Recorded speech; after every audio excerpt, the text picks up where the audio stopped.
नमस्कार, जनबोली बुलेटिनमा यहाँहरूलाई हार्दिक स्वागत छ। भारतको उत्तराखण्ड प्रदेशको पिथौरागढ जिल्लामा रहेको धौलीगङ्गा जलविद्युत परियोजनाको बाँध आज राति खोलिने भएको छ। NHPC limited Dhauliganga power station धारचुलाबाट प्राप्त पत्र अनुसार आज राति 12 बजेदेखि भोलि बिहान पौने 7 बजेसम्म बाँध खोलिने भएको हो। बाँध खोले पश्चात महाकाली नदीमा जलस्तर बढ्ने भएकाले तटीय क्षेत्रमा जोखिम हुने भएकाले सतर्कता अपनाउन बैतडीका प्रमुख जिल्ला अधिकारी मोहनराज जोशीले आग्रह गर्नु भएको छ। महाकालीको तटीय क्षेत्र पर्ने बैतडीको सेरादेखि कुस्तम घाटसम्मका नागरिकलाई नदी छेउछाउ आसपास नजान अनुरोध गरिएको हो। बाँध खोलेपछि पानीको सतह घटबड भइराख्ने भएकाले तटीय क्षेत्रका बासिन्दालाई सतर्कता अपनाएर सुरक्षित स्थानमा बस्न समेत जिल्ला प्रशासन कार्यालयले अनुरोध गरेको छ। यस्तै दार्चुलाको ब्यास गाउँपालिका 5 धौलाकोटदेखि लेकम गाउँपालिकाको लालीसम्म तटीय क्षेत्रमा खतरा हुने भएकाले यो क्षेत्रका नागरिकलाई सतर्क भएर रहन जिल्ला प्रशासन कार्यालय दार्चुलाले जानकारी गराएको छ।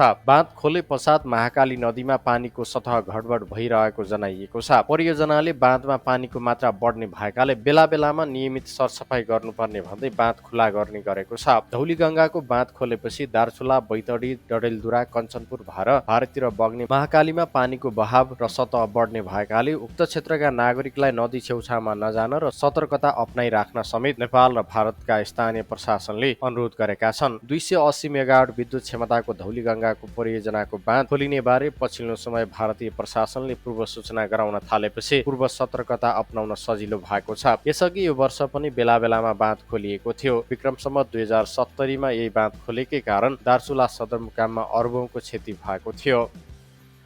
चलचित्र कहाँ भेटिएलाबाट नेपाली चलचित्रमा प्रवेश गरेकी अभिनेत्री श्वेता खड्काले नयाँ चलचित्रमा काम गर्ने भएकी छन्। उनी अभिनीत चलचित्र कान्छी 2 वर्ष अघि प्रदर्शनमा आएको थियो। अहिले आफ्नो व्यापार व्यवसायमा ध्यान दिँदै आएकी खड्का एम थापाको लेखन तथा निर्देशनमा बन्न लागेको नयाँ चलचित्रमा अनुबन्धित भएकी हुन्। हुर्रे, मेरी मामु र रजा रानी निर्देशन गरेका एमको निर्देशनमा बन्ने नयाँ चलचित्रमा श्वेताले काम गर्न लागेकी हुन्। चलचित्रमा उनी आमाको भूमिकामा देखिनेछन्। चलचित्रले आमा र छोरीको भावनात्मक सम्बन्धको कथा भन्ने छ। कोरोना महामारी र लकडाउनको अवस्था सहज हुने बित्तिकै चलचित्रको छायाङ्कन सुरु हुने बताइएको छ। चलचित्रमा छोरीको भूमिकामा सेड्रिना शर्मालाई लिने प्रयास भइरहेको छ। डेब्यू चलचित्र कहाँ भेटिएलाबाट लभर गर्लको भूमिकामा देखिँदै आएकी श्वेतालाई पहिलो पटक दर्शकले आमाको भूमिकामा देख्न पाउनेछन्। चलचित्रमा उनको केन्द्रीय भूमिका छ। चलचित्रमा समावेश अन्य कलाकार तथा प्राविधिकको जानकारी केही समयमा गराउने निर्देशक थापाले जानकारी दिएका छन्।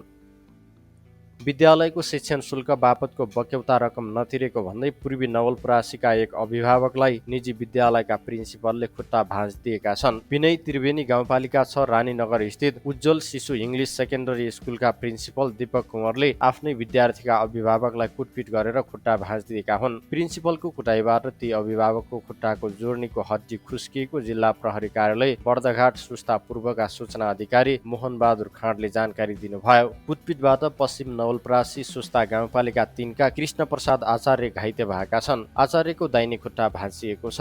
कुँवरको विद्यालयमा आचार्यका 2 छोराहरू अध्ययन गर्दथे। साउन 28 गते बक्यौता शुल्क माग गरेपछि आचार्यले कोरोना भाइरसको कारण लकडाउन भएको र आफूसँग तत्काल रकम नभएको भनेपछि विवाद भएको थियो। रकम तत्काल तिर्न नसकिने भनेपछि कुँवरले गालीगलोज गर्दै घाइते आचार्यका छोरा लक्ष्मण आचार्यले जानकारी दिनुभयो। आचार्यको बुटोल स्थित लुम्बिनी सिटी अस्पतालमा उपचार भइरहेको छ। हामी 2 जना दाजुभाइ सरको विद्यालयमा नै पढेका हौं। 3 वर्ष अघि एसी दिने बेलामा अध्ययन गरेको करिब 25-30 हजार रकम तिर्न बाँकी रहेछ। घाइते अभिभावकका छोरा लक्ष्मण आचार्यले भने एकैपटक तिर्न नसक्ने र थोरै थोरै गरेर तिर्छौं भन्दा 81 किनमेलका लागि बजार जाँदा बाटोमा नै हातपात भयो। घटना भएको लामो समय हुँदा समेत गाउँघरको झगडा भन्दै प्रहरी समक्ष उजुरी पुगेको थिएन। तर उपचार, खुट्टाको अपरेसन गर्नुपर्ने र उपचार खर्च पनि धेरै लागेपछि अहिले आचार्य परिवार पीडित बनेको छ। जिल्ला प्रहरी कार्यालय नवलपरासी पूर्वमा घाइते आचार्यका छोरा राम आचार्यले भदौ 9 गते जाहेरी दर्ता गराएका छन्। जिल्ला प्रहरी कार्यालय बर्दघाट सुस्ता पूर्वका सूचना अधिकारी खानले प्रिन्सिपल विरुद्ध मुद्दा दर्ता भएको र आरोपितको खोजी भइरहेको जानकारी दिनुभयो। ललितपुर भैँसीपाटी बस्दै आएकी 39 वर्षीय गीता केसीको हत्या आरोपमा भतिज निर्मल केसीलाई प्रहरीले पक्राउ गरेको छ। निर्मल शनिबार बिहान भैँसीपाटी स्थित घरबाट पक्राउ परेका हुन्। प्रहरीको प्रारम्भिक अनुसन्धानमा गीताको घाँटी थिचेर हत्या गरिएको हो। केसीको परिवारले उनी हराएको भन्दै 3 दिन अघि महानगरीय प्रहरी परिसर ललितपुरमा उजुरी दिएको थियो। केसीको शव शुक्रबार साँझ ललितपुरको गोदावरी नगरपालिका 10 मूलडोल स्थित सामुदायिक वनमा हत्या गरेको अवस्थामा सडकमा 200 मिटर भित्र लेलेको जंगलमा फेला परेको थियो। हत्या आरोपी केसी विरुद्ध ज्यान सम्बन्धी कसुरमा म्याथप गरेर विस्तृत अनुसन्धान भइरहेको प्रहरीले जानकारी दिएको छ। निर्मल र गीता 3 वर्षदेखि अफेयरमा रहेको प्रहरीको प्रारम्भिक अनुसन्धानबाट खुलेको छ। हत्या आरोपी निर्मलले गीतासँग अफेयरमा रहेको स्वीकारेको प्रहरीले जनाएको छ। सब फेला परेसँगै प्रहरीले अनुसन्धान थालेको थियो। अनुसन्धानमा सुई निर्मलतिर सोझिएपछि प्रहरीले भैँसीपाटी स्थित घरबाट निर्मललाई पक्राउ गरेको ललितपुरका प्रहरी प्रमुख एसएसपी टेक बहादुर राईले जानकारी दिनुभयो। मृतकका श्रीमान घरमा नभएको बेला निर्मल जाने आउने समेत गरेको अनुसन्धानमा संलग्न एक प्रहरीले बताए। सहयोग गर्ने बहानामा मृतक केसी र निर्मल बीच नजिकको सम्बन्ध रहेको खुलेको छ। मृतक गीता केसी पुल्चोक स्थित अल्का अस्पतालको कर्मचारी रहेको खुलेको छ। अस्पतालमा उनी हाउस किपिङको रूपमा कार्यरत थिइन्। निर्मलले नै मृतक केसीलाई अस्पताल लगिदिने र ल्याइदिने गर्थे। अनुसन्धानमा संलग्न प्रहरीका अनुसार सोही दिन पछि मृतक केसीले श्रीमानलाई ढाँटेर अस्पताल जानुपर्ने भयो भन्दै घरबाट निस्केकी थिइन्। निर्मलले अस्पताल नगई घुम्न जाउँ भनेपछि उनीहरू लेलेको जंगल गएको प्रहरी अनुसन्धानबाट खुलेको छ। जंगल पुगेपछि केही समय उनीहरू एकान्तमा गएर बसेको खुलेको छ।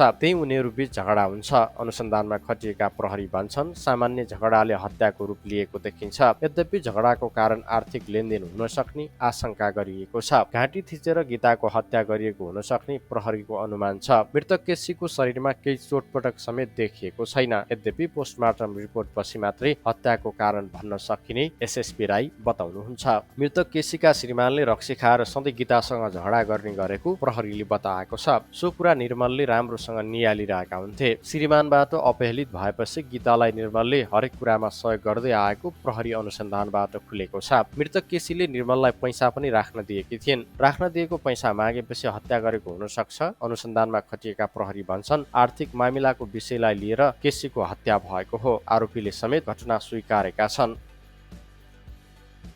3 हप्तादेखि जारी निषेधाज्ञाले फार्ममा तयारी अवस्थामा रहेका कुखुरा बजारसम्म नपुग्दा मासुको मूल्यमा भारी गिरावट आएको छ। पोल्ट्री राजधानीका रूपमा परिचित चितवनबाट बाहिरी जिल्लासम्म कुखुरा निर्यात गर्न नसक्दा मासुको मूल्यमा भारी गिरावट आएको हो। 1 हप्ता अघि प्रति केजी 420 रुपियाँ रहेको कुखुराको मासुको मूल्य अहिले 200 मा झरेको छ। कोरोना भाइरसको संक्रमण तीव्र गतिमा बढ्दै गएपछि यतिखेर 50 भन्दा बढी जिल्लामा निषेधाज्ञा जारी गरिएको छ। कोरोना भाइरसको रोकथाम तथा नियन्त्रणका लागि लागू गरेको निषेधाज्ञाका कारण जिल्लाका मासु पसलहरू केही घण्टा मात्र खुल्ने गरेका छन्। नेपाल कुखुरा व्यवसाय मञ्चका कार्यकारी अधिकृत शिवप्रसाद बरालले पोल्ट्री व्यवसाय अति संवेदनशील क्षेत्र भएकाले निर्वाध रूपमा सञ्चालन नहुँदा कृषक प्रत्यक्ष मारमा परेको बताउनुभयो। 45 दिनभन्दा बढी कुखुरा पाल्दा उत्पादन लागत पनि उठ्दैन। उहाँले भन्नुभयो कुखुरा र तरकारी एउटै जस्तै हो। लामो समयसम्म भण्डार गरेर राख्न मिल्दैन। अहिले मासु खपत हुने ठाउँ बन्द जस्तै छ। नेपाल ह्याचरी उद्योग संघका केन्द्रीय अध्यक्ष टिकाराम पोखरेलले बजार खपतको अनुमान गरेर कुखुराको चल्ला हाल्ने गरे पनि